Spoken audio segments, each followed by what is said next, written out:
فيديو النهارده بقى بيتكلم عن نفسه. النهارده هنعمل احلى عيش توست لاولادنا. المدارس طبعا داخله علينا واكيد محتاجينه. عملناه النهارده بقيمه غذائيه عاليه. يلا بينا نشوف الفيديو. لو عجبكم الفيديو ما تنسوش تدعموني باللايك والاشتراك. اول حاجه كده زي ما انتم شايفين صورنا المقادير في بدايه الفيديو، بس برضو هنقولها تاني. معايا 3 كوبايات من دقيق زي ما انتم شايفين، رشه ملح، ربع معلقه من البيكنج باودر، معلقتين من السكر، معلقتين من اللبن البودر، معلقه خميره زي ما انتم شايفين كده، وكمان معايا مكعبين من الزبده وكوبايه من اللبن وبيضه. المقادير دي كلها زي ما انتم شايفين احنا عملناه القيمه الغذائيه بتاعته عاليه عشان ولادنا تستفاد بيه. اللبن يا جماعه يكون دافي شويه مش سخن، عشان هو اللي انا هعجن بيه، مش هدخل اي نقطه ميه. بعد ما ابتدينا حطينا اللبن وبعد كده ابتدينا ننزل بمكعبين الزبده، وابتدت العجينه بتاعتنا تلم. محتاجتش اي حاجه تانية غير كوبايه الميه، كوبايه اللبن اللي انتوا شفتوها. وزي ما انتوا شايفين بقى ابتدينا نلم العجينه بتاعتنا. حبت بس تلميها برشه دقيق او تمسحي ايدك كده من الزبده، مفيش اي مشكله. المهم ان العجينه تتخدم يا جماعه حلو، تتعجن لمده 7 دقايق عشان تطلع معايا نتيجه التوست حلوه جدا. زي ما انتوا شايفين بقى العجينه بتاعتنا هنا بعد ما خمرت زي ما انتوا شايفين بجد. بصراحه يا جماعه بتتكلم عن نفسها. هننزل كمان الايام الجايه طريقه للعجينه حلوه جدا، هتبقى فعلا طلع معاك المعجنات في حتة تانية خالص. نبتدي بقى كده نعمل رشة دقيق بس تكون بسيطة، ونبتدي بقى نفرد العجينة بتاعتنا. النهاردة بقى مش هقول لك هاتي القالب بتاع التوست، طبعا ناس كتير طبعا متقدرش تستخدمه. هنعمله في قالب الكيك. مش لازم يا جماعة او مش شرط ان احنا يكون عندي القالب بتاع الكيك بتاع التوست، لا النهاردة عملناه عادي في قالب الكيك. بس كمان طالع يا جماعة بجد في حتة تانية خالص الشكل، ومن جوه يا جماعة بجد المسامات بتاعته فعلا متقفلة. بجد التوست فعلا احنا اتحدينا بيه المحلات. زي ما انتوا شايفين انا بحط القالب علشان انا عايزة التوست بتاعي او فردة العجينة تبقى قد القالب بالظبط.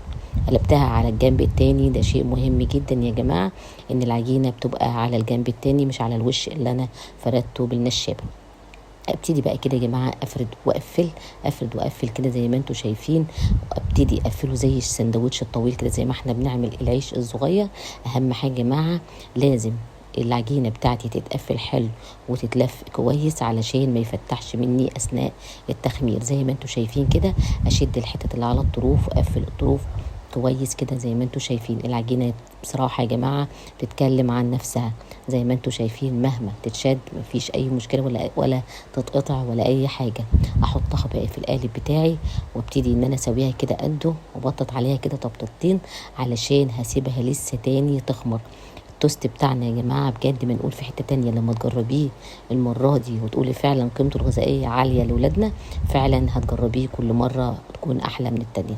هنا بقى بعد ما سيبناه براحته يخمر، احنا مش عايزين نستعجل يا جماعة على التخمير بتاعه علشان يطلع معايا من جوه زي ما انتوا هتشوفوا كده.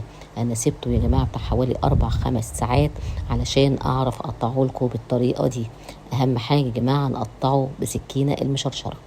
السكينه المشرشره يا جماعه واميله بالطريقه دي كده علشان اقطع التوست بتاعي بطريقه حلوه، وفي نفس الوقت كمان ما تبقاش القطعه او الشريحه تكون تخينه شويه على ولادنا. لا احنا عايزينها برضو تبقى زي ما انتوا شايفين كده متقطع يا جماعه متساوي عشان ولادنا مثلا يحبوا القطعه ما يحسوش ان هي تقيله جدا عليهم. زي ما انتوا شايفين التوست يا جماعه هنا بيتكلم عن نفسه. المقادير بسيطه وسهله موجوده في كل بيت. ما قلتلكيش بقى هاتي القالب بتاع التوست ولا اي حاجه.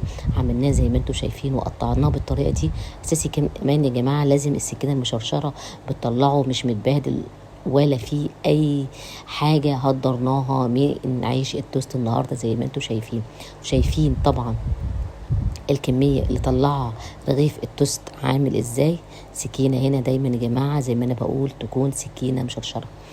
اي طريقه تانية يا جماعه بجد مش هقولك ما تعتمديهاش، لكن دي الطريقه الوحيده فعلا اللي هتعتمديها لانها بجد منقوله في حته تانية خالص. بجد زي ما انتوا شايفين حكايه المسامات بتاعت العيش بتاعتي مقفوله، طعمه في حته تانية خالص لغايه اخر قطعه مش هيترمى منه ولا واحده.